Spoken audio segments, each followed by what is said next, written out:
మన న్యూస్లో రెగ్యులర్గా కూడా మరొక కనబడుతున్నటువంటి మరొక అంశం ఏంటంటే సార్, ఈ నేపథ్యంలో ఇప్పుడు మనము చాలా బ్రీఫ్గా కాకపోయినా కొంత అవగాహన మేరకు మీకు ఇక్కడ నేను చెప్పడానికి ట్రై చేస్తాను నేను. అయితే ఇక్కడ what is a sir? Sir అంటే మనకి స్పెషల్ ఇంటెన్సివ్ రివిజన్, చాలా ఇంపార్టెంట్ అండి డెఫినేషన్. సార్ అంటే స్పెషల్ ఇంటెన్సివ్ రివిజన్, దీన్ని ప్రత్యేక సమగ్ర సవరణ అని కూడా మనము అంటాం. ఇంకొంచెం లోతుల్లోకి వెళ్తే సర్ అంటే ఏంటంటే ఓటర్ జాబితాను పూర్తిగా పరిశీలించి సరిదిద్దేటటువంటి ఒక కార్యక్రమం ఈ సర్ కింద చేపట్టడం అనేది జరుగుతుంది. ఏవైతే ప్రజెంట్ ఓటర్ లిస్టులు ఉన్నాయో వాటిని పూర్తిగా పరిశీలించి సరిదిద్దే కార్యక్రమమే ఈ సర్ అన్నమాట. మరి దీన్ని ఎవరు నిర్వహిస్తారంటే ఎలక్షన్ కమిషన్ ఆఫ్ ఇండియా దీన్ని నిర్వహిస్తుంది. మరి దీని యొక్క సర్ యొక్క ప్రధాన ఉద్దేశాన్ని కానీ మనం పరిశీలించినట్టయితే ఓటర్ జాబితాలను ఖచ్చితంగా పారదర్శకంగా మరియు తాజాగా ఉంచటం. ఇక్కడ ఈ సరికి సంబంధించి భారత రాజ్యాంగంలో ఉన్నటువంటి ఏమైనా అధికారాలు ఉన్నాయని పరిశీలిస్తే భారత రాజ్యాంగంలో ఆర్టికల్ 324 అండ్ ఆర్టికల్ 326 కోసం ఇక్కడ మాట్లాడాలి. ఆర్టికల్ 324 ఏం చెప్తుందంటే ఎన్నికల యొక్క నిర్వహణ, పర్యవేక్షణ మరియు నియంత్రణ అధికారాలు ఎన్నికల సంఘానికి కల్పించబడ్డాయి. అంటే ఆర్టికల్ 324 ప్రకారము ఎన్నికలు నిర్వహించడం అవనండి, వాటిని పర్యవేక్షించడం అవనండి, మరియు దాన్ని నియంత్రించే అధికారాలను ఎవరికి ఉన్నాయంటే భారతదేశంలో ఎలక్షన్ కమిషన్కి కల్పించబడ్డాయి. Article 326 important. 18 సంవత్సరాలు నిండిన ప్రతి భారతీయ పౌరునికి ఓటు హక్కు ఈ ఆర్టికల్ 326 ద్వారా కల్పించడం జరిగింది. ఓకే, మరి ఎందుకు ఈ సరళ నిర్వహిస్తారు? 18 సంవత్సరములు నిండినటువంటి కొత్త ఓటర్లను చేర్చడానికి, మరణించిన వారి పేర్లను తొలగించడానికి, ఇతర ప్రాంతాలకు శాశ్వతంగా మారిన వారి పేర్లను తొలగించడానికి, ఒకే వ్యక్తికి ఉన్నటువంటి బహుళ నమోదులు, అంటే ఒక వ్యక్తికి ఎక్కడ ఓటర్గా నమోదయ్యింది సొంత ఊర్లో, వేరే ఊరు వెళ్ళినప్పుడు అక్కడ కూడా నమోదై ఉంటుంది, ఇలా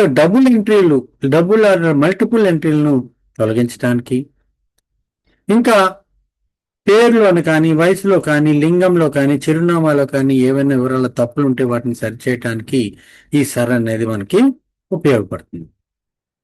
మరి ఎప్పుడైనా కూడా ఈ ఎన్నికల జాబితాని సవరణని 3 రకాలుగా చేస్తారు. ఎన్నికల జాబితా సవరణ 3 రకాలుగా చేస్తారు. ఒకటి ఏంటంటే సారాంశ సవరణ, దీన్ని సమ్మరీ రివిజన్ అంటాం. అంటే దరఖాస్తుల ఆధారంగా మాత్రమే మార్పులు చేస్తారు. అంటే మనం దరఖాస్తు పెట్టుకోవాలి, దాని ప్రకారం కూడా ఏమైనా తప్పులు ఉంటే ఒక దరఖాస్తు పెట్టుకుంటే దాని ప్రకారం కూడా మార్పులు చేస్తారు. తర్వాత సమగ్ర సవరణ, ఇంటెన్సివ్ రివిజన్ అంటాం. ఇందులో భాగంగా ఏం చేస్తారంటే బిఎల్ఓస్ ఇంటింటి సర్వే ద్వారా పూర్తి స్థాయి ధృవీకరణ చేస్తారు. మరి 3వ ఎన్నికల జాబితా సవరణ ఏంటంటే ప్రత్యేక సారాంశ సవరణ, స్పెషల్ సమ్మరీ రివిజన్. ఇదేంటంటే ఎన్నికల ముందు నిర్వహించేటటువంటి ప్రత్యేక సవరణ. ఇది ఎప్పుడు కూడా మనం గమనిస్తూ ఉంటాం. మరి 4వ ఎన్నికల జాబితా సవరణ ప్రస్తుతం మనకు జరుగుతుంది, ప్రత్యేక సమగ్ర సవరణ, స్పెషల్ ఇంటెన్సివ్ రివిజన్. అత్యంత విస్తృతమైన పూర్తి స్థాయి పరిశీలనతో నిర్వహించేటటువంటి సవరణ అన్నమాట.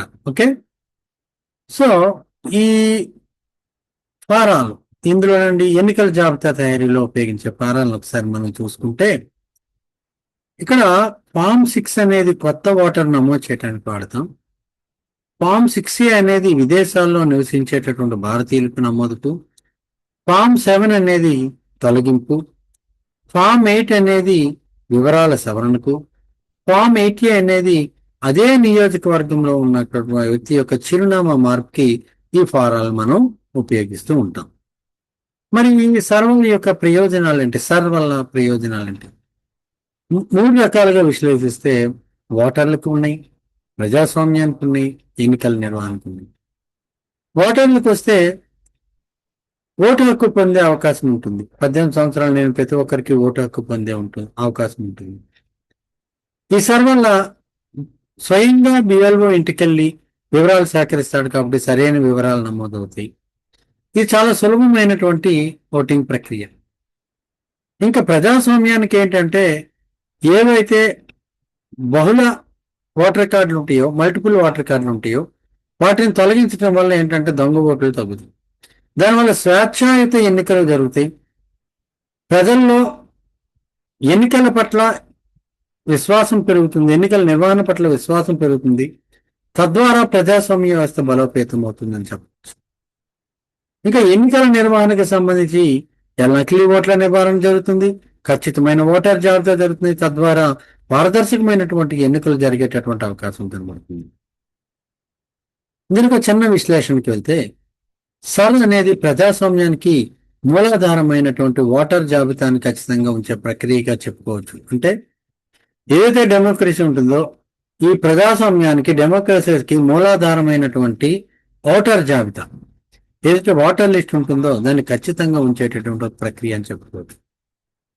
ఇందులో ఏం చేస్తారంటే ఇంటింటి సర్వే చేస్తారు, కొత్త ఓటర్లు నమోదు చేస్తారు, పేర్లను తొలగింపు చేస్తారు, వివరాల సవరణ వంటి కార్యక్రమాలు నిర్వహించబడతాయి. తద్వారా ఏంటంటే ఎన్నికలలో లేదా ఎన్నికల పారదర్శకత మరియు విశ్వసనీయత పెరుగుతుంది. ఈ ప్రత్యేక సమగ్ర సవరణ ఎస్ఆర్ ఎన్నికల వ్యవస్థలో ఓటర్ లిస్టుల యొక్క ఖచ్చితత్వాన్ని నిర్ధారించి స్వేచ్ఛాయుత మరియు నిష్పాక్షిక ఎన్నికలకు బలమైన పునాది వేస్తుందనడంలో ఎటువంటి సందేహము లేదు. This is regarding sir.